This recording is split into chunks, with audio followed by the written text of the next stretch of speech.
இப்ப இன்னொரு விஷயம் என்ன அப்படின்னு பாத்தீங்கன்னா, அதிமுக வந்து ஒரு போராட்டம் பண்ணியிருந்தாங்க. அதுல என்னன்னா, அதிமுகவுடைய ஆட்சி காலத்துல கிட்டத்தட்ட 52 லட்சம் மாணவர்களுக்கு நாங்க லேப்டாப் வழங்கியிருக்கோம். ஆனா, இப்போ திமுகவுடைய ஆட்சியில வந்து குறைந்த அளவுல தான் வந்து 10 வழங்குறாங்க. லட்சம் லேப்டாப்.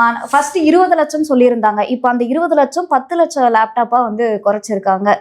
சோ இதற்கான ஒரு போராட்டத்த வந்து பண்ணியிருக்காங்க. இத எப்படி சார் நீங்க பாக்குறீங்க? அது அரசியல். அது எனக்கு வந்து இந்த லேப்டாப் இலவசம் கொடுக்குறதெல்லாம் பிடிக்காத விஷயம். அதனால் அவங்களும் அரசியல் பண்ணுறாங்க, இது இவங்களும் அரசியல் பண்ணுறாங்க.